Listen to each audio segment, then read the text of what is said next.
Hey, it's Chaos Unright. Y'all go check out my new popcorn, Cinnamon Chaos, at goodstuffskettlecornemporium.com. And don't forget to go follow me on Facebook, Instagram, and TikTok. See you guys later.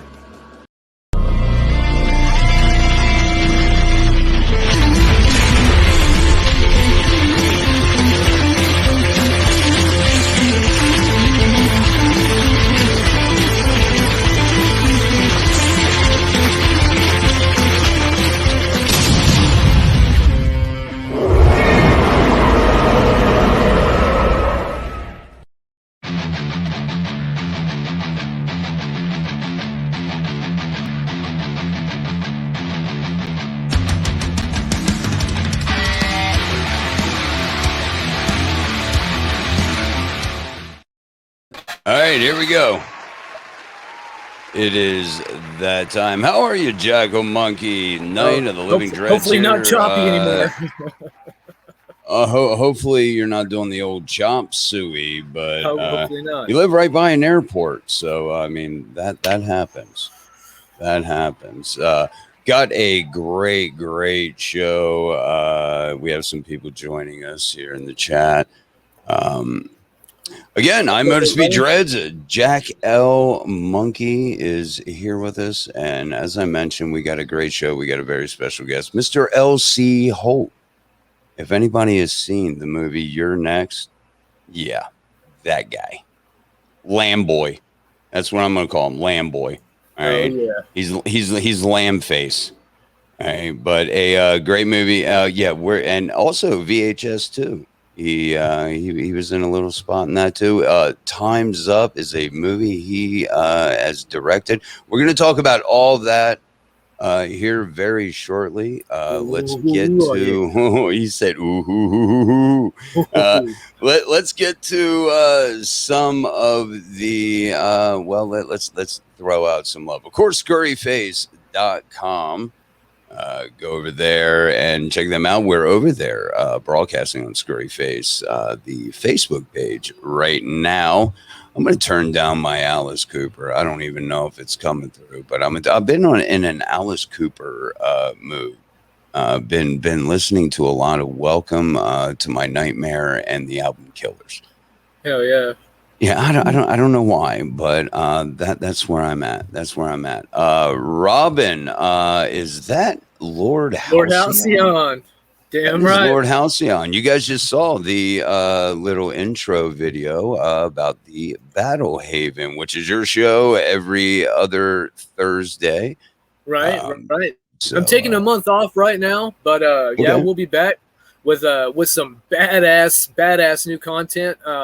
Anything awesome. Tabletop game related, check it out. That's right. I guess being you have a potty mouth, and it's very well known throughout the horror community that you do have a potty mouth. So let me do this real quick. The following video contains explicit language which may be offensive to some viewers and or inappropriate for children. The content within this video is intended for mature audiences only. Bam. So we can't get in trouble now.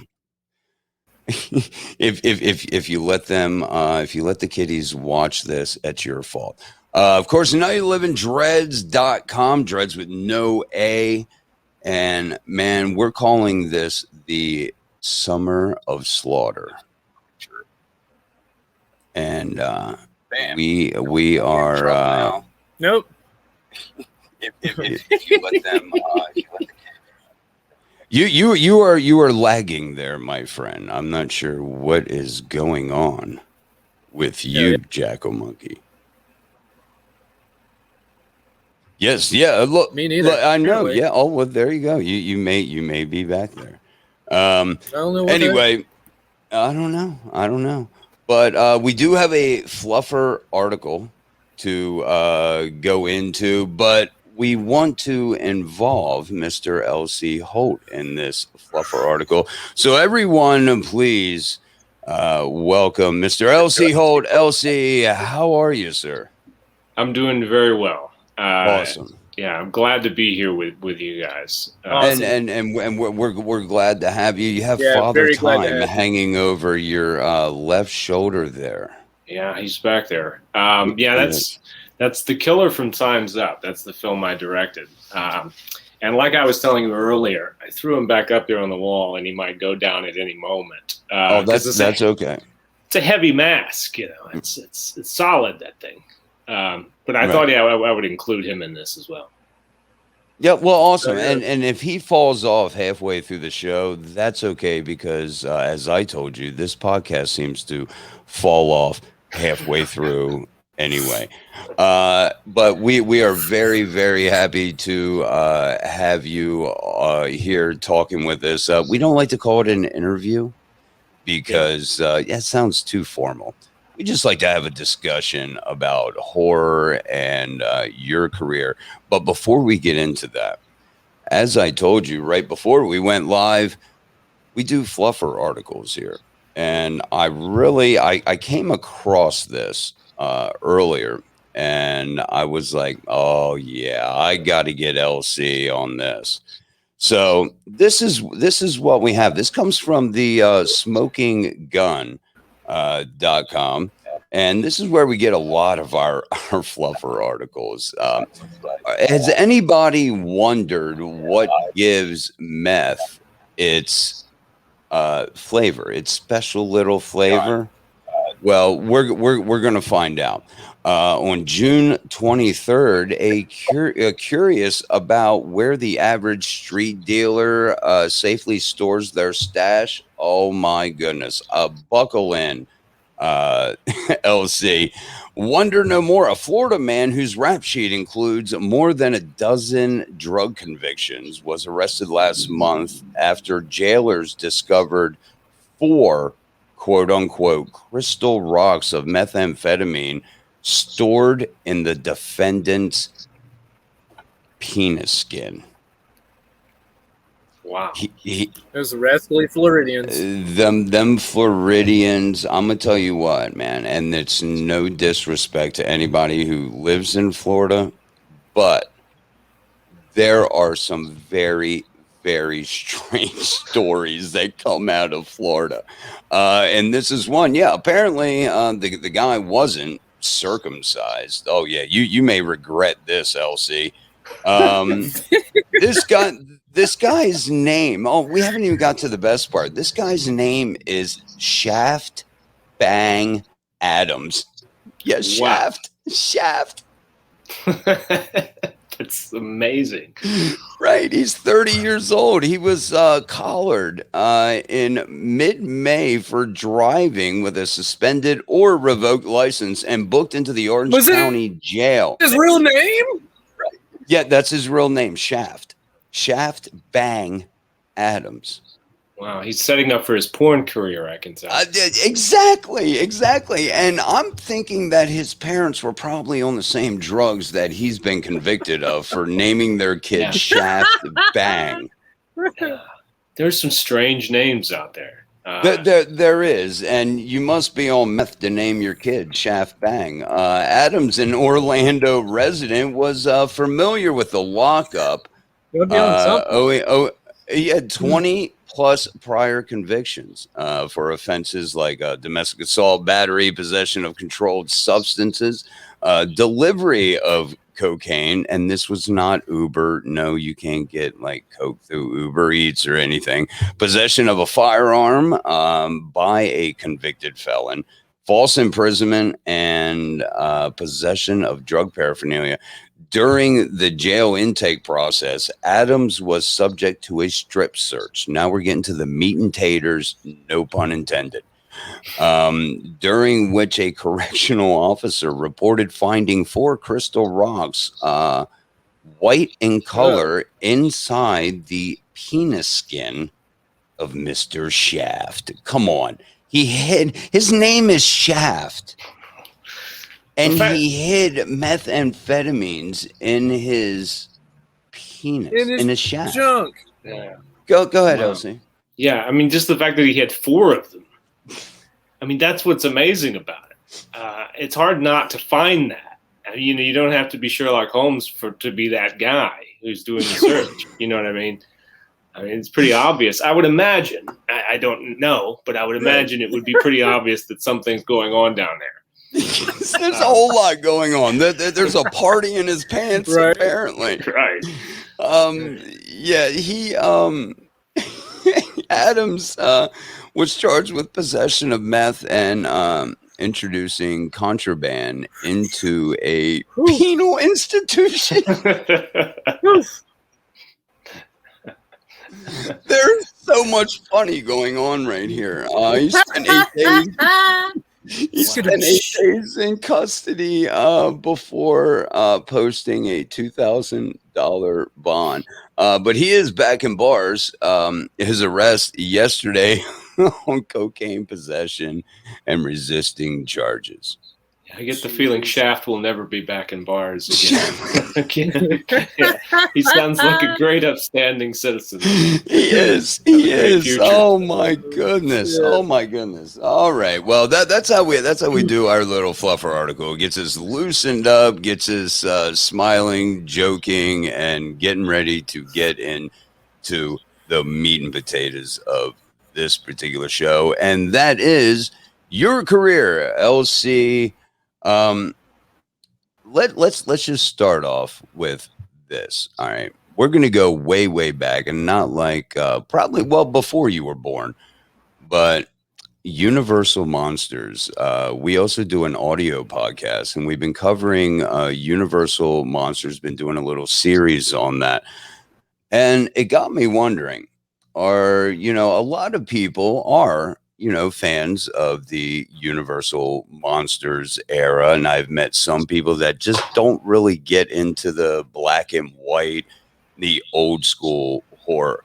Where do you stand on that, and what's your favorite Universal monster? That's a good one. My favorite Universal monster is probably the Invisible Man. Okay, I've always been kind of fond of that story. I'm a big H.G. Wells fan, anyway. But I always enjoyed the Universal version of that. And A Creature from the Black Lagoon was something that was a Universal, wasn't it? They did a version of that. Yeah. Creature from the Black Lagoon. Yeah, we're actually going to cover him in our series. Yeah. That. But I would say the Invisible Man. I always liked those. That one. Yeah. Jackal Monkey, you're more of a you're more of a Phantom of the Opera kind of guy, aren't you? Your lag is. I really like the Phantom. Is it bad? Oh no. Yeah. Man, I told you we're not even going to get halfway through. No, go ahead. Simply because of the makeup, but yeah, man. Like we were saying, Lon Chaney was phenomenal. He was all over the place. He would like your internet connection. Straight go get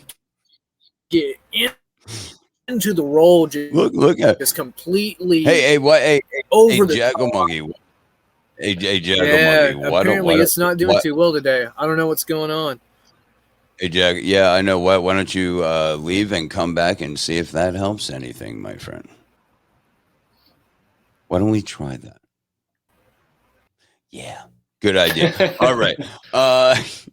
Yeah, normally, how ironic. Normally, his internet connection is great. But okay, so the Invisible Man, interesting, because you don't hear a lot of people say the Invisible Man is their favorite. Normally you hear, see, I'm a Dracula guy. I got Bela Lugosi on, I love the old school Dracula. Mrs. Dreds, my wife, is more of a Frankenstein.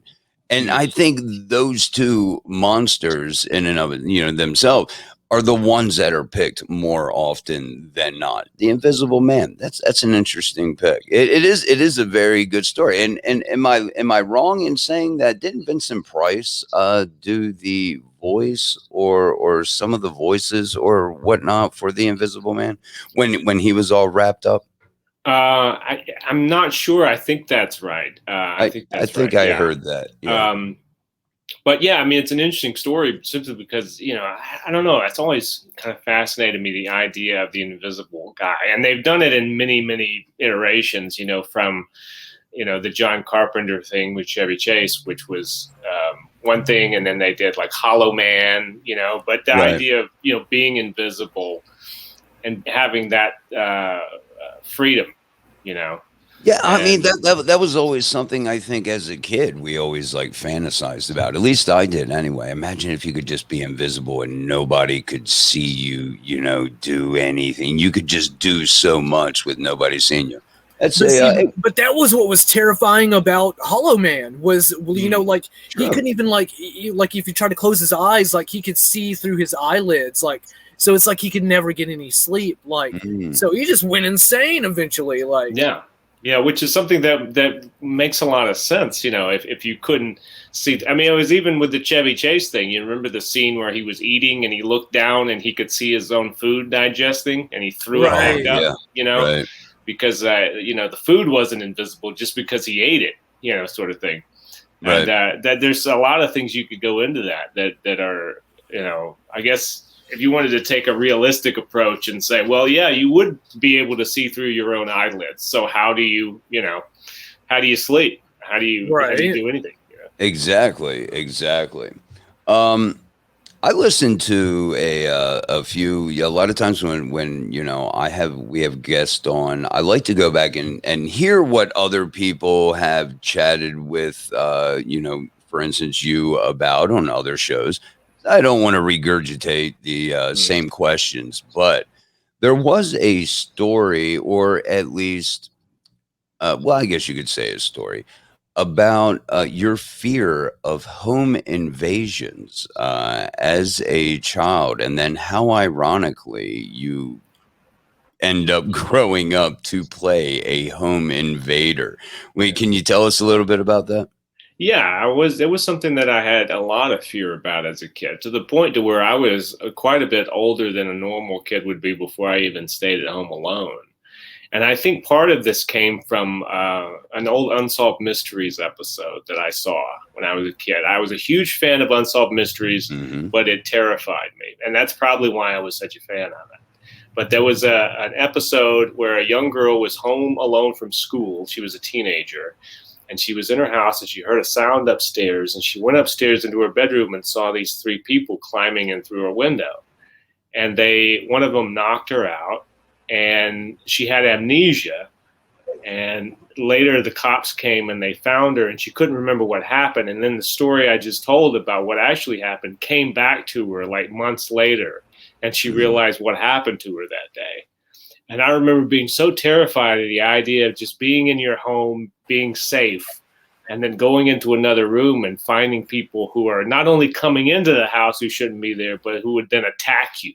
Right, exactly. And that, I think, traumatized me to such an extent when I was a kid that I was terrified of it. And, we didn't have a lot of like money when I was a kid, and sometimes the doors didn't lock. I mean, I remember as a kid having a back door, you had to put the chair underneath the knob. Yeah, I remember hearing you mention that in this story, the show that I heard you do. Yeah, that's interesting. Yeah. And then one night, what was it? The chair wasn't there. Yeah, one night I had fallen asleep before I put the chair there, and I woke up in the middle of the night to the door coming open. And I looked, I could just basically see down through the doorway into the hallway, but I couldn't see the door. And I could see the light from outside against the wall growing as the door came open, just like a square of light. How old were you, Elsie? I was probably about 14 or 15 when that happened. That would still be terrifying. Yeah. Yeah, it was, because I was there by myself and the house was totally dark. I was in the living room. I had just woken up. I wasn't in my bedroom. I had fallen asleep on the couch, so I was disoriented about where I was. And then I look up and I see the door coming open. And it was, a very vivid memory of that, Now, blasting forward to the future or ahead in time, you play I mean, what's the character called? Just the Lamb Mask, Lamb Boy, or it's the Lamb Mask is what it was in the script. Okay. So, fast forwarding to that, now you have a part in an excellent movie. Some of the admins over at Night of Living Dreads, one of the admins anyway, is an absolute huge fan of that movie. Movies like that, I think, are absolutely terrifying. And so did that put to rest your fear of home invasions after you play a home invader? Yeah, it did. I'd never had another like nightmare or fear about that. After I made that movie, I mean, even when I was in college, I would have this like reoccurring dream of somebody trying to get into the room where I was sleeping. I remember having one where the door was being banged on from the other side, and I could see through the crack as the door was starting to come open, and I could see it was me. Fuck yeah! Trying to get in there. Like I was trying to attack myself, like some other version of me. And I don't know. And then when I made You're Next, all of that went away. I never had another problem, another dream about it, or anything like that. So it sort of cured me. I mean, I find that even in my writing, when I write stuff, it's almost like when you write it, when you get it down, it exorcises it. Because you get it out of yourself, out into the ether, and then it has no power at that point. Jackal Monkey, go ahead. I'm sure you have something to ask LC. Maybe. Hey, Jackal Monkey, can't hear you. This guy.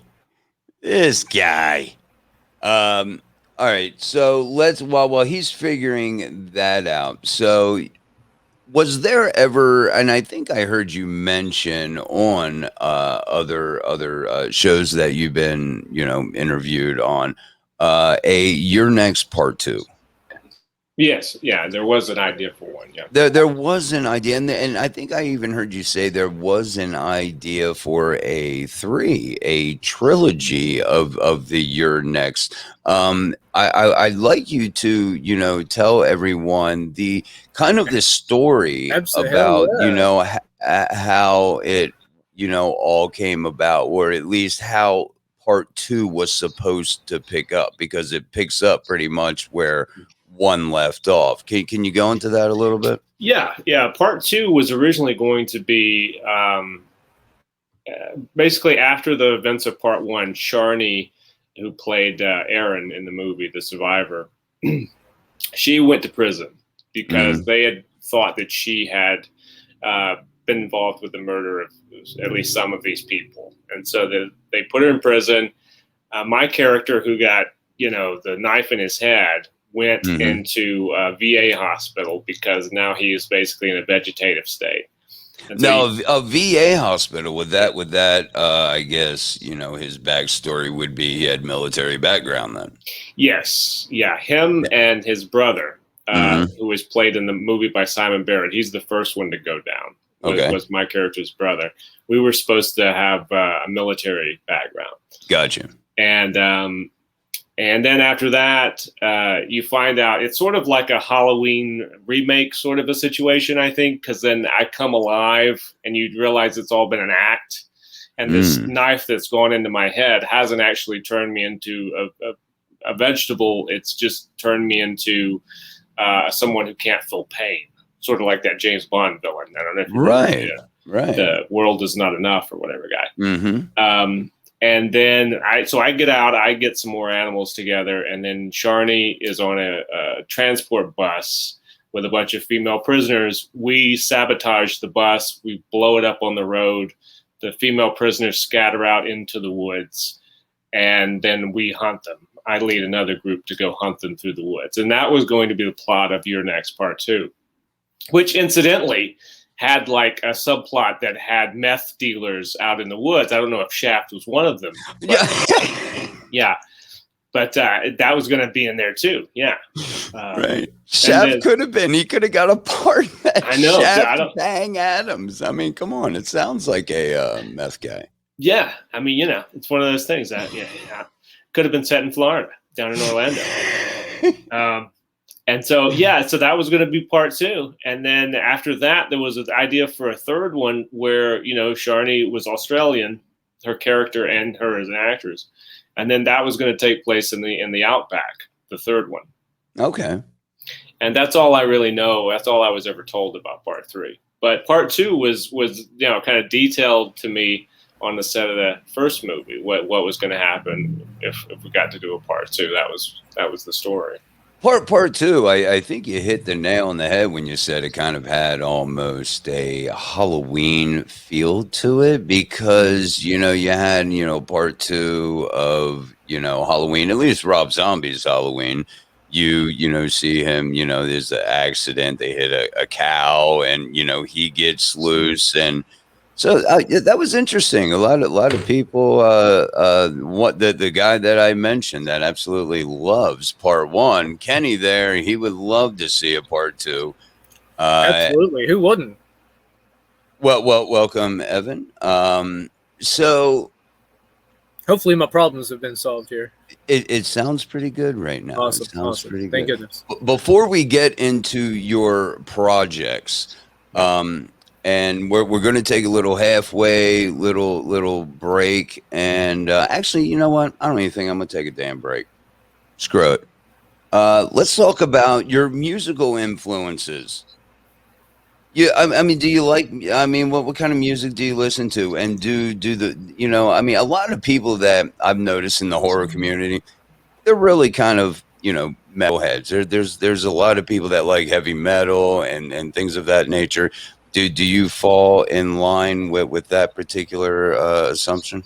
I don't. No. Really? What kind of music do you listen to? I like old rock, what I would consider older rock. I love David Bowie. I love the Beatles. I like awesome. Leonard Cohen, Bob Dylan. Hell yeah. Those are kind of my guys. And I like a lot of other newer stuff like Amy Mann. I guess she's not really new. She's been around since the 80s. It's silly, but she's I love her as a songwriter. I like her style. But yeah, I mean, so more of the classics. I'm all over the map when it comes to music. I grew up. My mom. I listened to a lot of like old country and old. I love doo wop. What is it? Dion and the Belmonts. Things like that. Really is feel good music, I guess you could say. Jackal Monkey likes devil music. I like all sorts of music, man. But like, so has music inspired you? Like, has it have you combined that with some of your films in some kind of way? Like, yeah, music has always kind of inspired me, whether it be writing or in any way, because I just love music so much. It's the one thing I wish I could do that I can't, is be a musician. I understand that. Because I can paint, I can write, I can direct, I can act, but I can't. I just don't have the musical kind of talent. I've written lyrics actually for other people's songs. Awesome, but not the music. Right. And that's a whole thing that you have to have a sense of rhythm. You have to have. I really think it's one of those things you have to have an innate sort of thing to do it. Right. And that's something I don't have. I'm not predisposed to music, but I know a lot of really talented people who are. I dated one for 7 years. I was with a musician, a great singer songwriter. And I was always jealous of her. You can make music. I can't make music. Right. But yeah, music always influences me. I'm not the kind of person who can write to music. I can write sometimes to music that doesn't have lyrics. but I can't turn off the lyrics to concentrate on writing. Right. I know some people who write, like Stephen King, for instance, will turn up AC/DC and start writing, and I'm like, I don't know how you can concentrate. Exactly. Yeah, I couldn't do that. I can listen to music and stuff while I sculpt, but yeah, not while I'm trying to write. Yeah, there's no way I could do that.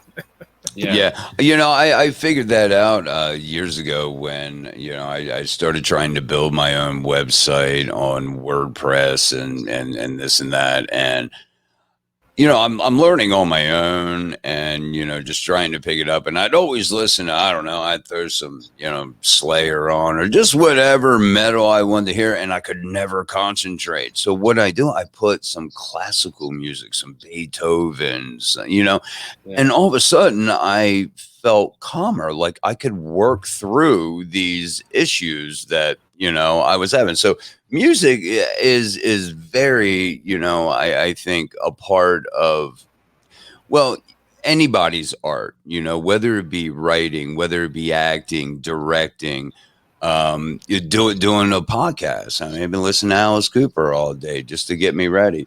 Speaking of writing and directing, let's talk about some of your, the projects in the past, some of the Time's Up. Let's just start with Time's Up because we have Father Time right there over your left shoulder there. And he hasn't fallen yet.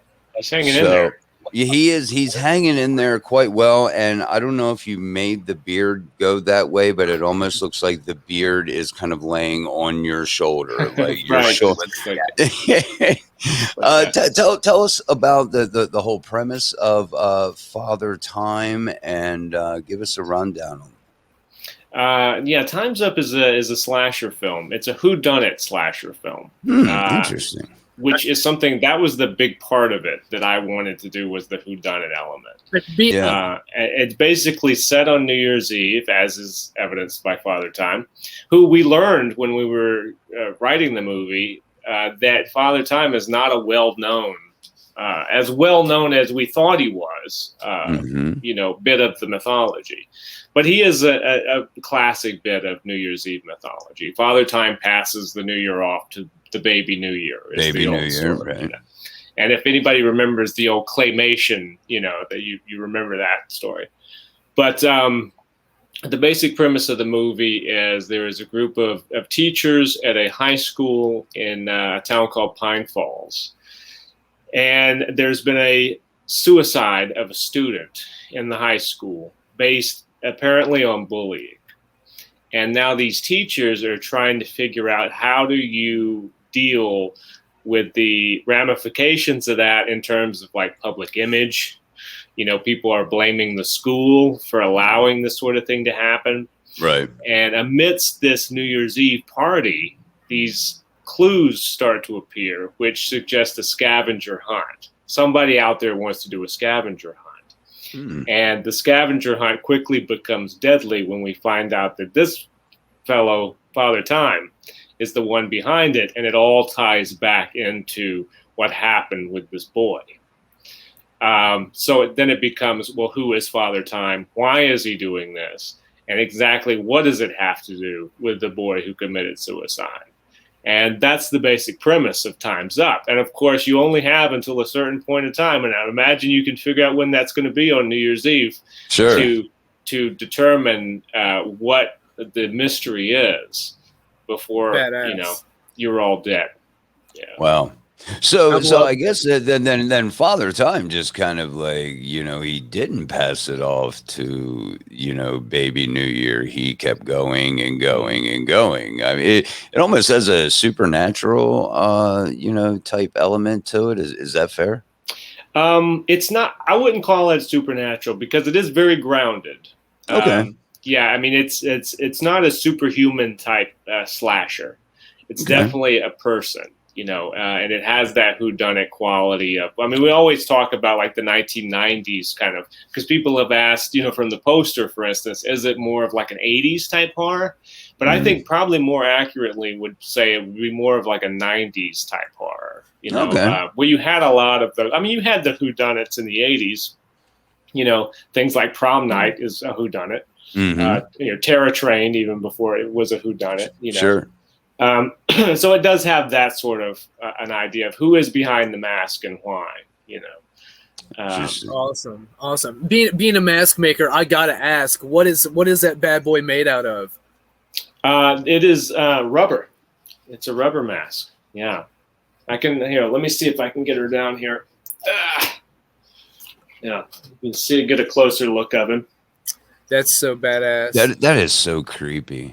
That's awesome. That it was designed. This was basically a concept that we had that was refined by a guy named Brody, and then it was created by Tom Devlin, who is the special effects artist in the movie. It's a great special effects artist, and he created the masks for it, which are worn by. I'm not going to try to put him back up there because I don't think I can do it on the show. That's a beautiful piece, man. That's awesome. Yeah.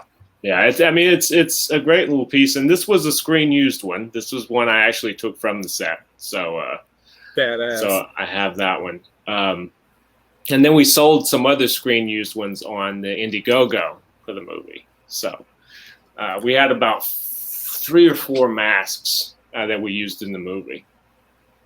Awesome. Sweet. So how long has the movie been in production? Year and a half.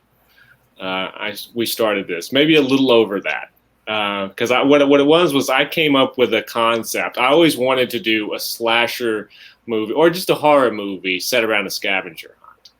That's where it all began. I was like, well, I could do a lot of cool things with that because it has like a geocaching slasher movie. And that's actually one of those things that I had mentioned. I had mentioned geocaching back when we were originally talking about the movie, and I thought, I've never seen something quite like that. I mean, I'm sure there's been, a slasher thing that had a scavenger hunt of some kind in there at some point, but I couldn't really think of any, and I could think of ways that I could do it differently and do it kind of in my own original way. Sure.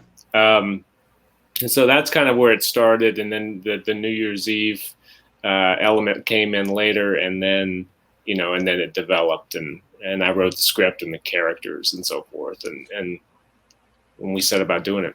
We have a question here from one of our viewers, Robin. How did the pandemic impact the production of that movie? You said it's been about 1.5 years that you've been working on this. Did Time's Up production take a big hit on that? It was definitely something we had to address because when we started it, the COVID thing wasn't really, when the script was being written, that was kind of pre-COVID.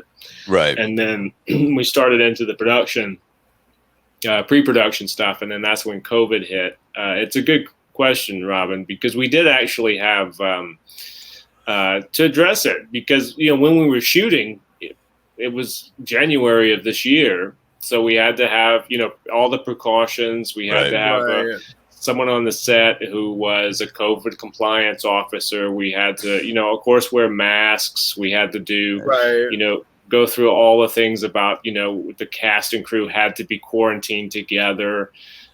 We had to do the testing.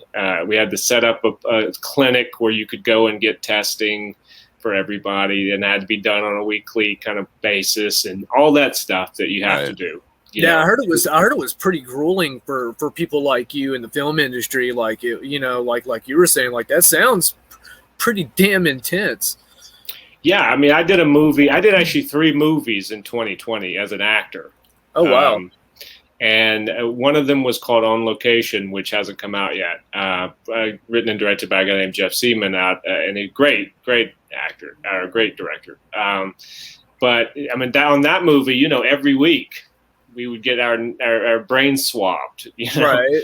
I mean, it was just one of those things. Yeah, I mean, and there was one guy at the clinic where we did those. I mean, I tell you, he was like, put it to the back of your cranium, But there was just one of those things you had to do, right? Or you couldn't come on the set, Right. And then you had to take, testing. You had to get certified because you had to go and through the Screen Actors Guild do this thing where you got a certificate where you were certified as a COVID, the COVID awareness of set productions and things like that. Right. Right. Yeah, I mean, it changed everything about being an actor. It wasn't so easy anymore just to walk onto a set. You had and do your job. Yeah. Now there's all these hoops you got to jump through, and yeah. I mean, I get it. Here's something along with those projects. Of course, if COVID slowed down any productions of any types of movies, I've seen. You did a little video podcast. I watched that. You did a lot of serial killers. Is true crime and serial killers kind of a guilty pleasure of yours, as it is mine? Yeah. I am. I'm always interested in that sort of true crime realm, and not just serial killers, but just true crime in general. In general, right? Yeah, there is a difference, sure. Yeah. I mean, I'm always watching stuff on YouTube, these podcasts like, Criminally Listed or something like that. I love that one. I actually, that's a really good one. We use that one a lot if we're, falling short on some, to fill some time on a podcast. We'll go to Criminally Listed, and they usually have, all right, 5 of the most dick-bagged serial killers you could ever, come across. I'm like, bam, there we go. There's a filler for the show. So that's a good one. Another one, and I normally don't, not because of anything in particular, but Lights Out Podcast is an actual pretty good podcast. I want to, shout them out. I haven't talked to these guys, but it's a good one. And they do a lot of true crime. So you're more of the true crime versus serial killer type stories, Elsie? Yeah, I mean, I like. I'm interested in the serial killer aspect of it too, but I love, true crime, and I think that goes back to. I mean, we were talking about unsolved mysteries before. Mm-hmm. I watch a lot of those old episodes as well because you can find a lot of those on YouTube. And I remember on that show always, they would do like the lost love segments. I met this family when I was in World War II, and I don't know who they are. And could you reunite me with this person? And I would always want to skip over that to get to the bit about the kids getting killed on the train tracks. Get that to them, but that's always kind of been my thing. I mean, look, I like a good lost love as much as the next person. But sure, right. Give me the mystery. The next mystery. Give me the meat and potatoes of the murder. Come on, man. That's what I'm here for. Yeah. So have you seen the new series, the new Unsolved Mysteries? Have you watched that yet? I did. I knew some people who were involved with the production of that. Oh, nice. Yeah, I'm personally I'm a fan of Robert Stack. I mean, it's hard to do it without a host. Yeah. Because to me, it almost becomes like any Netflix series. I totally see that. But I thought they had some really good stories on there. It was a little. I was hoping they would do more. It seemed like they did one, like they did the mystery one, and then they did the serial killer one, then they did the lost love one, and each episode almost was like a homage to all the different segments they used to do in one episode. Right. But there was some fascinating ones, like the one about the guy that went off the roof. I mean, you remember that one? Yeah, like that was pretty wild. That was really interesting. Like that was a head scratcher. Yeah. Here's a question for you, and I'm imagining that Robin is saying, what was your maybe motivation in when it came into making movies, or did you just come in as production, or just straight in as an actor? Did that depend on the project, or do you act in the movies that you're directing? Well, the way that happened was when I was in college. I had started making movies when I was a kid. Like 12 years old, my mother bought me one of these VHS recorders. You just put the tape straight in and close it up, and you start shooting. Right. And then you stick it straight into the VCR, and you're done. Right. So that's kind of where I started making movies. And then in college, I dedicated myself to every semester making a short film as a director, as a writer and director. And then what I discovered was that I was the only person I could rely on to always be there. And so then I became the actor, writer, and the director, because at least I would, be there. Because the first thing you learn is that not everybody's reliable, right? Sure. Especially when they're not getting paid. And that's very true. That started me in acting, and I started doing plays. Then I auditioned for a movie called Homesick, which was the first film I ended up doing with Adam Wingard, who I went on to do a number of films with, and E.L. Katz, who is now a director in his own right. And that was their first film and my first film. And Bill Moseley was in that, Tommy Toll, who unfortunately Tom is no longer with us, but he's great guy. And so it was just, then that was the first horror movie. And then after that, I was going to ask that. That's awesome. Yeah. Yeah, and then after that, it was I was on my way as a horror actor. So now I'm coming back around to the writer, director, actor type thing. Awesome. Scurryface, where we are taking and broadcasting over to. I think this may be Tyler, the guy who runs all this stuff. I don't know how much service, but y'all rock and doing an amazing job. Rock on to LC for coming on the show, and Scurryface, much love and respect. So there you go. Thank with you. That. Okay, so are you still doing the podcast?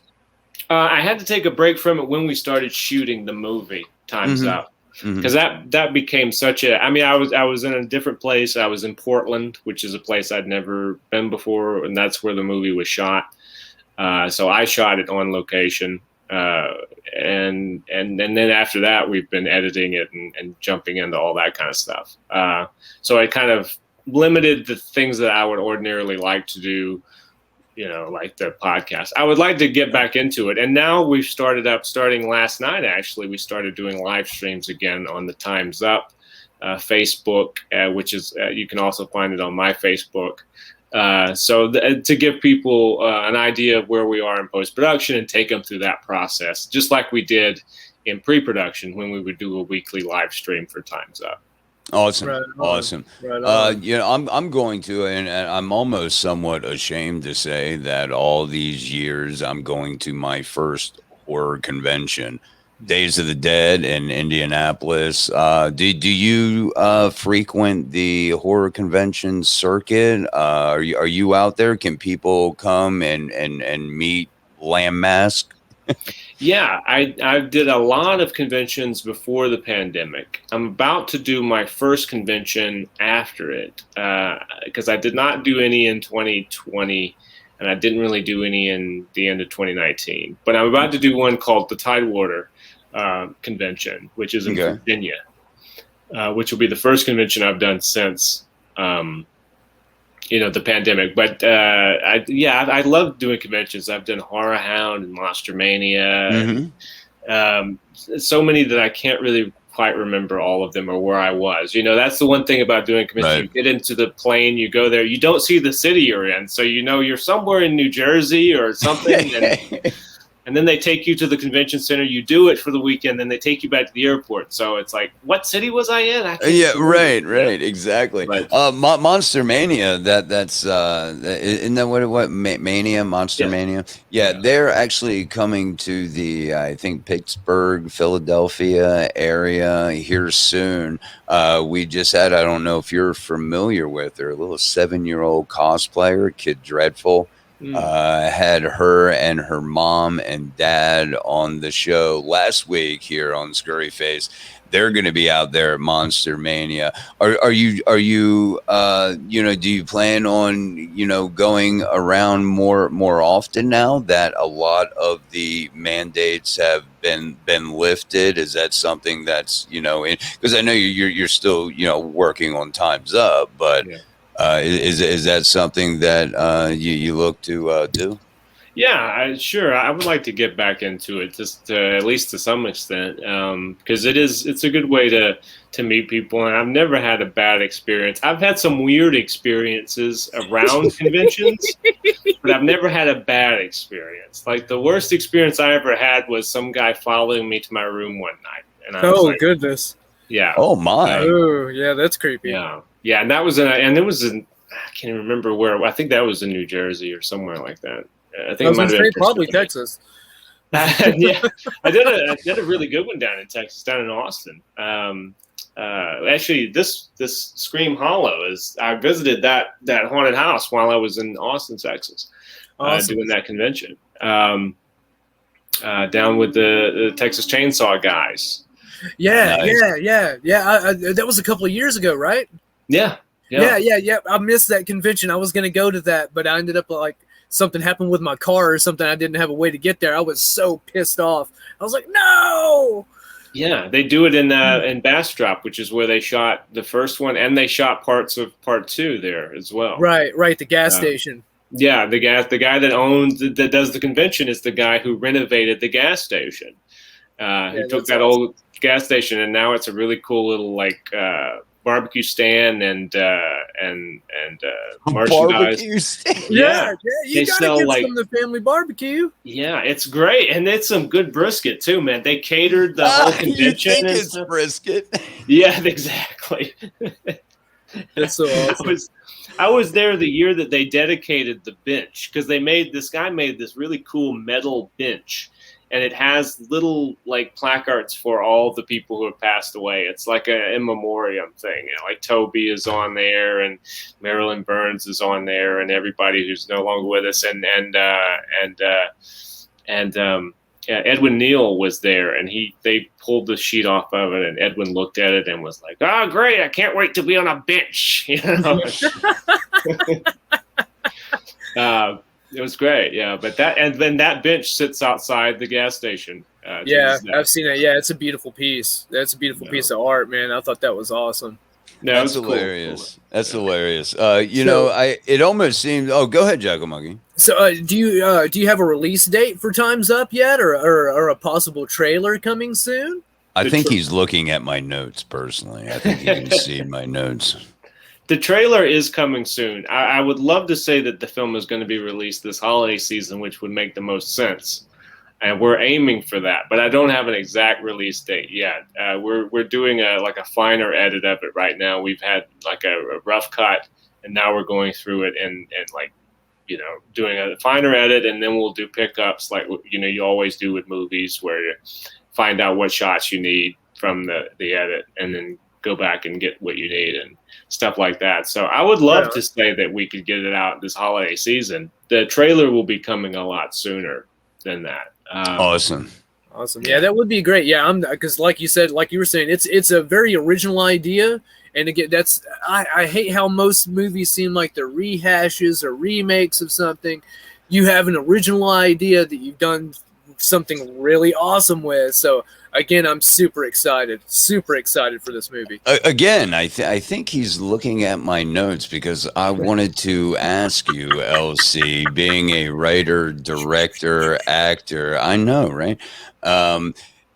What do you think about all of the remakes? What are some of the remakes, reboots that you've seen of older movies, such as the Child's Play remake, the Halloween movies coming up? But I know that they're not remakes; they're just extensions on the story. But what do you think about that? Because my personal opinion is it almost seems like, and I have to agree with Jackal Monkey, you have a lot of original ideas here. It seems like Hollywood has kind of run out of creativity. I mean, what do you think about that? I think it's one of those things where you have a distinction between the people who are creating the material and the people who think that they know what people want based on spreadsheets. You know, I think the people who think that they know what people want are looking at the numbers and saying, well, we made a remake of that movie, but they made X amount of money in this demographic, and that's the demo we want to go for. So let's do that. Let's find our property that we have a control of this name. So let's remake that, and maybe it'll be like the success that movie was over there. Right. And then that just sort of leads into everybody wanting to do that, you know, to cash in on something that's already done. I mean, going back to the Universal, era. I mean, they did that back then. Yeah. They did it with cashing in on the Dracula and the Frankenstein and the Wolfman, then combined them all, into one movie. They figured, hey, MGM got into it. Universal obviously pretty much started it. So, I mean, I get that part of it. Is there any movies that you're looking forward to? Because it's always interesting to hear what a director would think about some of the new movies. Let's just go. My favorite, I'm a Michael Myers guy. I love Halloween. What do you think about Halloween Kills? That's supposed to be coming out in October. And I've spoke with David Howard Thornton, Art the Clown, of course. Yeah. He's been on the show in the past, and he's going to come back on in the future. I think Terrifier 2 is supposed to be slated for sometime in the fall. He didn't know an exact date yet. Is there any movies you're excited about coming, looking into the future? Yeah, I'm always kind of, I'm interested to see what goes on with the Halloween, especially since there's 2 more of them. Yeah, right. Halloween Kills and Halloween Ends, I believe, is supposed to come out next year. Right. Yeah. Those are interesting. I'm always interested in what these newer people are doing, because there are some really interesting people out there who are doing stuff that is really off the wall and not known properties, but they're creating their own stuff. Like, you got the Jordan Peels, and you got the people like, Ari Aster, and, right. And I don't always love every single aspect of the movie, but what I do love is that they're each original.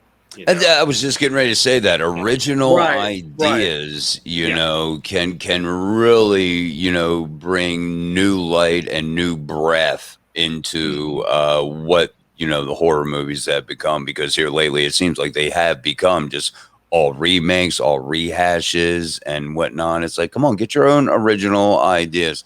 We got just a few minutes left. Jackal Monkey, go ahead and ask Mr. LC anything you want, sir. I'll let you. So do you have any other projects coming up? I mean, other than Time's Up that we can look forward to? Well, I did a couple movies as an actor last year. I did On Location, which I'd mentioned before. And then I did another movie called Butcher's Bluff, which is a slasher movie that I shot down in Texas, in Austin. Yeah. So those 2 movies are coming out. I have, I have a book here that I wrote. This is a collection of short stories called Grim Grimoire. Nice. Yep. Which was a collection of horror short stories I wrote in 2019, and that's available on Amazon. Awesome. But I'm looking for another. I'm looking forward to doing another book pretty soon, and it's just finding the time to get everything done. I've always had a lot of my head is full of things that I know I won't live long enough probably to get all of them out there. But my goal is to get as many of them as possible out there. Awesome. Where would be the one place that people could go to get updates on Time Out or Time's Up? I mean, and all your other projects. Well, you got to go to my Facebook is the best way. If you go to my Facebook, you'll find I update things. I got a Twitter out there. I've never been good at the tweeting. Me neither. I'm always one of these guys that looks at Twitter and goes, "What do I write?"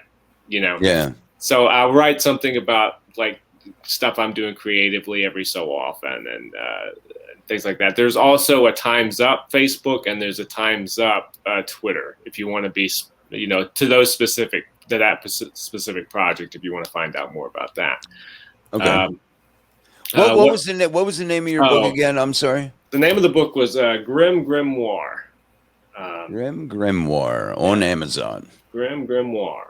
Yeah, you can get that ebook or paperback form there. Yeah. Awesome. Yeah.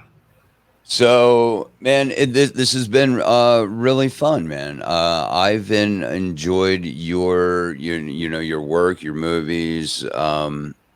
Absolutely, yeah. Sorry about my internet connections, but yeah, this has been an absolute blast, man. Yeah, I understand. Right. I understand. So, man, we look forward to you. I'm gonna go check that book out. I have a birthday coming up, so maybe that could be a early birthday present. I'll see. I'll talk to Mrs. Dreds about this and see if I can get this going. So, real quick before we hop off, there's not any more or any horror conventions. What's the next one you're going to be at? Can you give us a time and date? The next one is going to be in September. I don't know the date right away, but it's the Tidewater Horror Convention in Virginia. In Virginia, awesome. Yeah. Awesome. Yeah. So, LC, hang on the call real quick, man. I want to say goodbye off the air. So stay with us, man. We have absolutely enjoyed this, man. You were a very, very easy guest. Very, very, very easy to talk to. And I appreciate your time. You're a busy guy. And awesome. Just hang on with us 1 second. Thank you again, LC. Dude, that was absolutely amazing, man. LC, what a great guy, man. If you haven't seen, You're Next. Or VHS 2. Or VHS 2. Go see VHS 2. I'm going to tell you what, man. I sat down. When I started watching the VHS movies, I absolutely binged that shit. I could not stop at one movie. So yeah, I mean, with those two right there, like, dude, I'm so fucking excited for Time's Up, dude. So excited. And there you go. Thank you, Jason. TidewaterHorrorConvention.com. There you go. That's where you can check out and go meet Mr. LC Holt. We're going to take off. Just a quick reminder, there will be no shows next weekend. I'm going into next surgery or on Friday. So no shows next weekend. But boy, do we have a Summer of Slaughter lined up. We got a lot of good people, and we have just started. So with that being said, thank you guys. Thank everyone in the chat room for joining us. And of course, thank you to Mr. LC Holt. We will see you in 2 weeks. Take care, guys. Later.